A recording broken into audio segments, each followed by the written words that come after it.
నమస్కారం మిత్రులారా, మార్కెటింగ్ గురించి మా 4 వీడియో సిరీస్లలో ఇది రెండవది.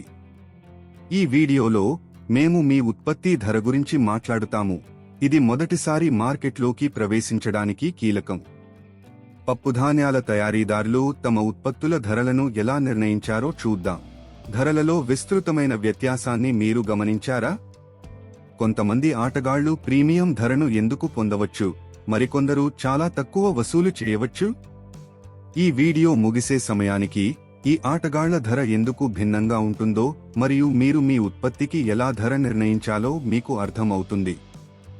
సాధారణంగా ఉపయోగించే మొదటి 2 ధరల వ్యూహాలు ధర ప్లస్ ధర మరియు విలువ ఆధారిత ధర. మొదటిది కాస్ట్ ప్లస్ ప్రైసింగ్.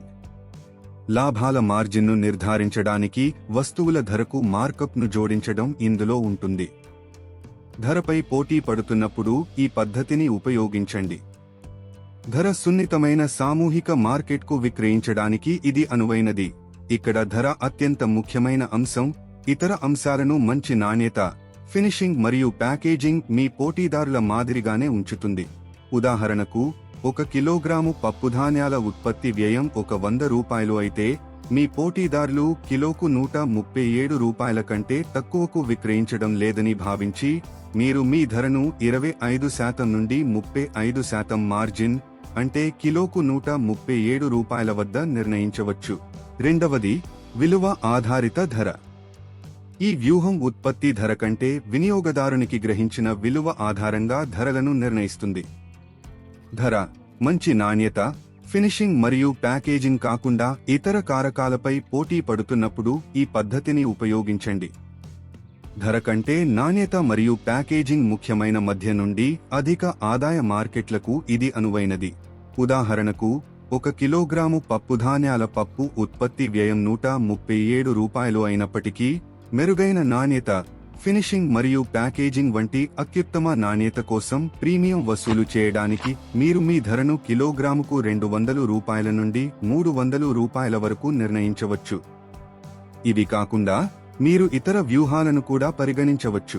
ప్రారంభంలో వినియోగదారులను ఆకర్షించడానికి మరియు మార్కెట్ వాటాను పొందడానికి తక్కువ ధరలను నిర్ణయించడం, తరువాత క్రమంగా ధరను పెంచడం. ప్రారంభంలో కొత్త మరియు ప్రత్యేకమైన ఉత్పత్తులకు అధిక ధరలను నిర్ణయించడం, తరువాత పోటీ పెరిగే కొద్దీ వాటిని తగ్గించడం. ఒక ఉత్పత్తిని చౌకగా కనిపించేలా చేయడానికి 100 రూపాయలకు బదులుగా 99 రూపాయలకు సెట్ చేయడం వంటి మానసిక ధరలను ఉపయోగించడం. అనేక ఉత్పత్తులను కలపడం మరియు ప్రతి ఉత్పత్తిని ఒక్కొక్కటిగా కొనుగోలు చేసిన దానికంటే తక్కువ ధరకు కట్టను అందించడం. ప్రీమియం నాణ్యత లేదా ప్రత్యేకతను సూచించడానికి పోటీదారుల కంటే ఎక్కువ ధరలను నిర్ణయించడం. మార్కెట్ డిమాండ్, పోటీ మరియు ఇతర బాహ్య కారకాల ఆధారంగా ధరలను నిరంతరం సర్దుబాటు చేయడం. తరువాత మీ మొదటి నమూనాను సిద్ధం చేసుకోండి మరియు మీ సంభావ్య వినియోగదారులను వారు మీ ఉత్పత్తికి ఎంత చెల్లించడానికి సిద్ధంగా ఉన్నారో అడగండి. All the best.